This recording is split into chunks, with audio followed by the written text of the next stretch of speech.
नमस्कार, मैं हूं भगवान राम दोरमीना। आप देख रहे हो और राज भारती न्यूज़ चैनल, जिसमें जयपुर के सीतापुरा में आज लगा एक किसान मेला, जिसमें मेरे साथ है करण नरेंद्र कृषि विश्वविद्यालय जॉबनेर के कुल, जिनसे मैं अभी इस किसान मेले के बारे में पूछूंगा। सर, ये मेला लगवाने के उद्देश्य सर क्या मेले के बारे में? देखिए, मैं श्री करण नरेंद्र कृषि विश्वविद्यालय जॉबनेर से हूँ और हम इसमें जो ये लगाया है मेला, इसमें यही है भाई किसानों को हर क्षेत्र में आधुनिक जानकारी दें। हॉर्टिकल्चर में या कितनी वैरायटी हमने डेवलप की हैं दुर्गापुरा से या दूसरे विश्वविद्यालयों से या और जगह से, कहीं से भी प्लांटिंग मटेरियल की बात है, पशुधन की बात है, मधुमक्खी पालन की बात है या वैल्यू एडिशन की बात है, तो हर क्षेत्र में हम किसानों से तकनीकी सत्र में बात कर रहे हैं। किसान आके देखें कौन सी नई मशीनरी उपलब्ध है, संरक्षित खेती में क्या क्या चीज़ों की आवश्यकता है,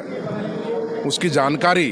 तो इन सब चीज़ों को ध्यान में रखते हुए हमने इसका आयोजन किया है और हम प्रयास कर रहे हैं कि हमारी वैरायटीज़, जो अच्छी वैरायटीज़ हमारी टेक्नोलॉजी किसानों तक पहुँचे, ताकि देश में खेती के क्षेत्र में किसान आमदनी ज़्यादा उनकी हो और देश खेती में आत्मनिर्भर हो एग्रीकल्चर के अंदर, और उसी पर हमारा प्रयास है मेन जो है।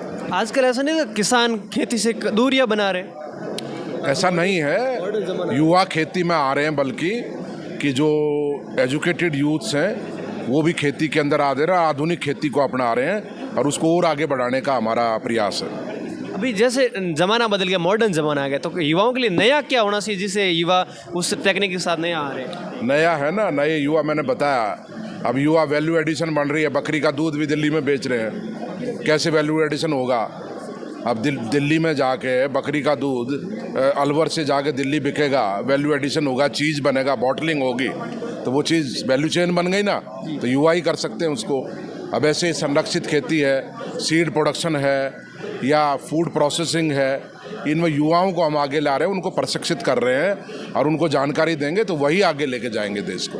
अब जैसे बरसात से जो खेती होती है उनके लिए, मतलब किसान है, कई बार बरसात नहीं, उनके लिए नया क्या होना चाहिए? उनके लिए देखिए, वर्षा आधारित जो खेती है उसमें यही है कि एक तो वैरायटी काम कर सकती हैं।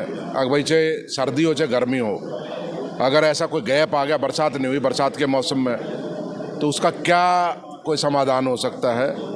कोई वैरायटी है जो इतने लंबे गैप को झेल सकती है, उसमें वैरायटी डेवलप करने में हम काम कर रहे हैं। बाजरे में और फसलों में, गेहूं के अंदर जैसे एकदम से ठंड चली जाती है, उसमें भी टर्मिनल हीट टॉलरेंस पे हम काम कर रहे हैं कि कैसे गेहूं को नुकसान ना हो, कम से कम नुकसान हो। जब उसकी हार्वेस्टिंग का टाइम आता, पकने का टाइम आता, दाना जब एकदम से गर्मी हो जाती है, तो इन सब चीज़ों पर काम करें लगातार। मशरूम की खेती के बारे में अपना विचार? मशरूम पे भी यही है, उसको भी हम चाह रहे हैं। राजस्थान में पानी की कमी है, सब चीज़ों की, ज़मीन भी ज़्यादा मजबूत नहीं है, तो ऐसी जो खेती है उस पर भी हम प्रशिक्षण देंगे और फूड टेक्नोलॉजी लैब हम स्थापित करने का प्रयास कर रहे हैं दुर्गापुरा में, और उसमें वैल्यू एडिशन और इन चीज़ों को भी शामिल करेंगे ताकि उसमें भी युवा आगे आएँ। और जैसा अभी ये आप स्टॉल पे खड़े हैं, ये वैल्यू एडिड प्रोडक्ट जो है ना मशरूम से बने हुए हैं, इसको और आगे ले जाने का प्रयास कर रहे हैं। आपकी ओर से जो रेगिस्तान के किसान है उसके लिए कुछ कहना चाहोगे? रेगिस्तान तो यही है भाई, रेगिस्तान में फसलें हो रही हैं, जीरा हो रहा है, ये सब गोल हो रहा है, अनार हो रहा है, तो उनको वैल्यू एडिशन पे आगे आए। जीरे में जो समस्या आ रही है पेस्टिसाइड रेजिड्यू की, किसान जानकारी लेके करें, छिड़काव कोई भी करते हैं ताकि देश को समस्या ना आए एक्सपोर्ट के अंदर। तो इस तरीके की चीज़ों में किसानों की भागीदारी बहुत ज़रूरी है। Thank you.